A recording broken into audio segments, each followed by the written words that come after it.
Ahí está por negarme a donar médula ósea a mi hermana después de que pasara años ignorándome y dejar que toda la familia me llame monstruo sin importarme. Voy a intentar escribir esto con calma, pero hay partes que todavía me revuelven el estómago, no de culpa, sino de algo más sucio y complicado que no sé muy bien cómo nombrar. Llevo semanas sin dormir bien, no porque me sienta culpable, exactamente, sino porque me doy cuenta de que una parte de mí, una parte pequeña y oscura que no me gusta reconocer, tomó una decisión que no fue puramente limpia. Y eso es lo que necesito escribir. Tengo 29 años. Mi hermana Valeria tiene 34. Somos hijas de los mismos padres, crecimos en la misma casa, dormimos en habitaciones contiguas durante 18 años. Y sin embargo, si tuviera que describirla a alguien que no la conoce, tendría que ser honesta. Valeria me ha odiado, con esa clase de odio tranquilo y constante que no necesita levantar la voz porque ya se ha instalado en los huesos de una familia entera y ya nadie lo ve como odio, sino como la normalidad. Voy a contaros desde el principio, porque si solo cuento la parte del hospital y la médula, vais a pensar que soy un monstruo. Puede que de todas formas lo penséis. Puede que tengáis razón. Eso es lo que estoy tratando de averiguar. Mi madre siempre tuvo predilección por Valeria. No era algo que se dijera en voz alta, por supuesto. Las madres no dicen esas cosas en voz alta. Pero estaba en todos los detalles. Valeria tenía la habitación más grande. Valeria salía de fiesta y no había hora de llegada. A Valeria le compraban la ropa que pedía y a mí me decían que esperara a las rebajas. Cuando Valeria sacaba un notable, mi madre hacía una cena especial. Cuando yo sacaba sobresaliente, mi madre decía, «Qué bien con esa voz plana que tiene cuando está pensando en otra cosa». No os voy a pedir que me tengáis lástima por eso. Muchas familias son así. Muchos niños aprenden a vivir con eso y salen adelante y no lo convierten en su identidad ni en su excusa. Yo también lo aprendí. O eso creía. Lo que sí quiero que entendáis es lo que Valeria hacía activamente, no solo lo que mis padres permitían, porque hay una diferencia entre que tus padres te quieran menos y que tu hermana mayor, la que debería haberte protegido en el patio del colegio, sea la primera en herirte. Valeria tenía un nombre para mí desde los 12 años. Me llamaba la accidente, no como insulto puntual, sino como apodo, con naturalidad, delante de sus amigas, delante de mis padres, a veces incluso delante de mis abuelos. Ah, aquí viene el accidente, decía cuando yo entraba en una habitación. Y yo aprendí a sonreír, porque si yo me enfadaba, era yo quien se metía en problemas, y si yo lloraba, Valeria decía, «Ves, así es siempre, no tiene humor», y todo el mundo se reía. Cuando tenía 15 años, me gustaba un chico del instituto. Se lo conté a Valeria porque era mi hermana mayor y pensaba, con esa ingenuidad de los 15 años, que quizás en algún nivel nos queríamos. Valeria le dijo al chico que yo le gustaba a él, pero añadió detalles que no eran ciertos, cosas que yo supuestamente había dicho sobre su aspecto, cosas crueles que yo nunca había dicho. El chico dejó de hablarme. Sus amigos se rieron de mí durante semanas. Cuando se lo reproché a Valeria, me dijo que era un favor, que ese chico no era para mí y que debería estarle agradecida. Mis padres, cuando les conté lo que había pasado, me dijeron que no dramatizara y que Valeria tenía sus razones. A los 16, Valeria cogió 100 euros de mi hucha, esa que yo había estado llenando con trabajos de verano, lavando coches en el garaje del vecino, vendiendo cromos viejos, cosas así. Cuando se lo dije a mi madre dijo que seguramente yo me había confundido, que Valeria no haría eso, que a lo mejor los había gastado yo y no lo recordaba. Mi madre nunca me preguntó a mí si yo los había gastado. Simplemente decidió que yo era la mentirosa. No recuperé ese dinero nunca. Podría seguir. Podría escribir 20 páginas de cosas así, pequeñas y grandes, pero no voy a hacerlo, porque no es ese el punto. El punto es que cuando cumplí 18 años me fui a estudiar fuera, y no volví a vivir con mi familia. Y durante los años siguientes ocurrió algo que en su momento interpreté como un alivio, pero que ahora, al mirarlo desde aquí, me parece más perturbador. Simplemente dejé de existir para ellos, no como algo dramático. No hubo una pelea definitiva, no hubo un momento de «ya está, os corto». Simplemente fui desapareciendo. Mis padres llamaban una vez al mes, si acaso. Cuando volvía en Navidad, Valeria me ignoraba salvo para hacer algún comentario pasivo-agresivo sobre mi ropa, mi trabajo, mi forma de vida, mis tíos, mis primos, la familia en general. Me trataban como a un personaje secundario de una obra que transcurría sin mí la mayor parte del año. Y yo lo acepté. Me construí una vida fuera. Tengo amigos que me quieren, una pareja que lleva 4 años conmigo y que es la persona más decente que he conocido, un trabajo que me gusta. Aprendí a no necesitar la aprobación de mi familia para sentir que valía algo. O eso pensaba. Lo pensaba hasta hace 6 meses. Mi madre me llamó un martes por la mañana. Lo sé porque me sorprendió el teléfono en el metro de camino al trabajo. Era una llamada, no un mensaje, lo cual ya era inusual, y su voz, cuando descolgué, tenía una textura diferente a la habitual. No lloraba, pero estaba en ese umbral donde la voz tiembla y no lo admite. Me dijo que Valeria estaba enferma, leucemia mieloide aguda, que había estado con síntomas desde hacía meses, pero que nadie lo había sabido, porque Valeria, en el estilo típico de Valeria, no le había dicho nada a nadie hasta que ya era urgente. Que los médicos pensaban que el trasplante de médula ósea era la opción con más posibilidades de éxito, que habían buscado donante en los registros y que no había aparecido nada compatible, que yo era su hermana, y que la compatibilidad entre hermanos es estadísticamente significativa del 25 al 30% si los dos padres son los mismos, que necesitaban que me hiciera las pruebas. No me preguntó cómo estaba yo. No hubo, hola, ¿cómo estás? No hubo ningún preámbulo. Fue literalmente, Valeria tiene leucemia, necesitan médula, tienes que hacerte las pruebas, como si fuera un trámite administrativo. Le dije que lo pensaría. Hubo un silencio al otro lado del teléfono que duró quizás 3 o 4 segundos, pero que en mi memoria dura mucho más. Y entonces mi madre dijo, con esa voz plana que yo conozco de toda la vida, ¿qué hay que pensar? Colgué poco después. No llegué a mi trabajo ese día. Me senté en un banco en la calle durante no sé cuánto tiempo. Aquí es donde tengo que ser honesta con vosotros y conmigo misma, sobre lo que pasó en mi cabeza durante las semanas siguientes, porque no fue un proceso limpio. No fue, me hice las pruebas, salí compatible, lo pensé y dije que no. Fue mucho más sucio que eso. Lo primero que sentí fue miedo. Miedo físico, visceral, al procedimiento.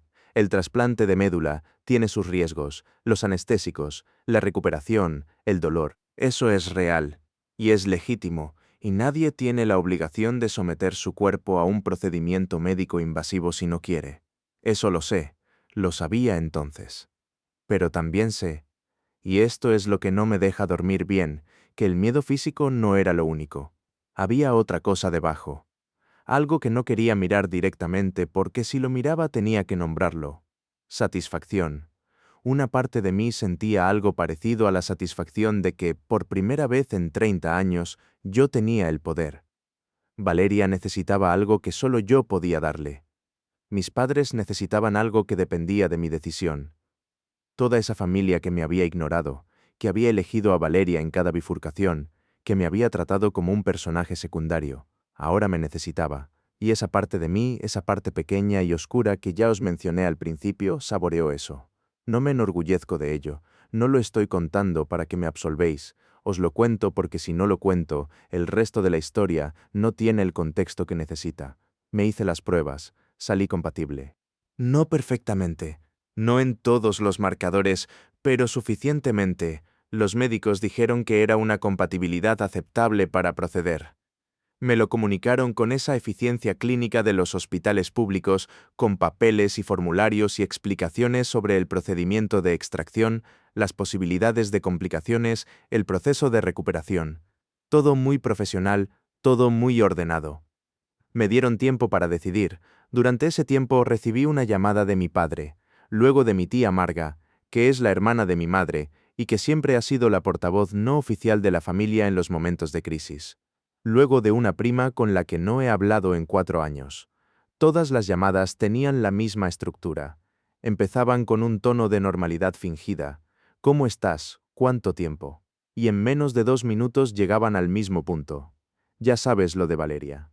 Sería lo más bonito que podrías hacer por tu familia. La sangre es la sangre. Ninguna de esas personas me había llamado en años. Mi prima, la que no había hablado conmigo en 4 años, tenía mi número porque en algún momento del pasado existimos en el mismo grupo de WhatsApp familiar que yo silencié en 2019. Nadie me preguntó qué sentía yo. Nadie me preguntó cómo estaba procesando la noticia de que mi hermana tenía una enfermedad grave. Nadie dijo debes de estar en shock o esto es mucho para asimilar. Todos asumieron, con una coherencia perfecta, que mi único papel en esta historia era ser el cuerpo que proporcionara lo que Valeria necesitaba. Mi pareja, Marcos, fue el único que me preguntó cómo estaba yo. Y cuando se lo conté todo, las llamadas, la presión, la historia de lo que había sido crecer con Valeria, se quedó callado un rato y luego dijo, tú decides, lo que decides es lo correcto. Lo quiero por eso. Hubo una visita. Mis padres y Valeria vinieron a la ciudad donde vivo. No me avisaron con mucha antelación. Un mensaje de mi madre el día anterior diciendo que vendrían a hablar. Marcos se ofreció a quedarse, pero yo le dije que prefería hacerlo sola. No sé si eso fue una decisión valiente o estúpida. Se sentaron en mi salón. Valeria tenía peor aspecto del que recordaba. Había perdido peso. Tenía esa palidez particular que tiene la enfermedad grave, la que no es solo cansancio, sino algo más profundo.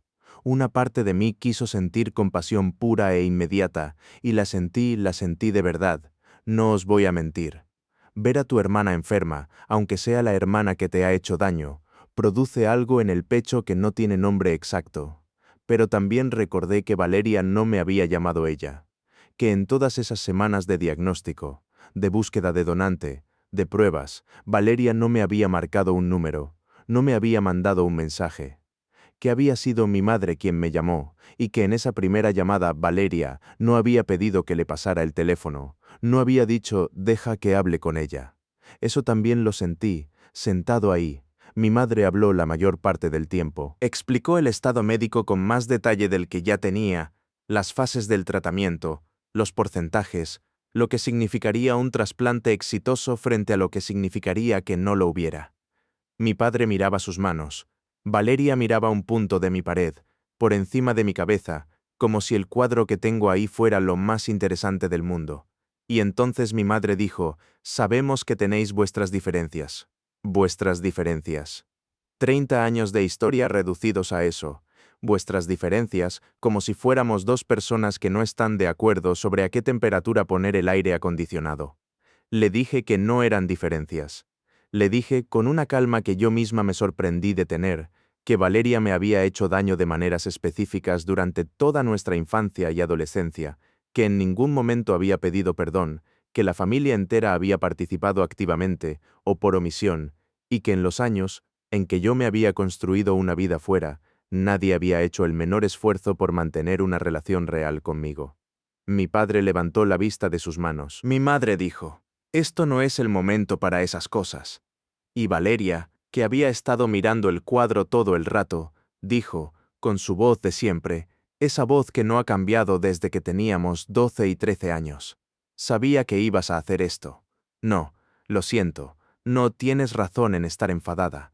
No sé que te he hecho daño, no, entiendo que no me debes nada. Sino, sabía que ibas a hacer esto.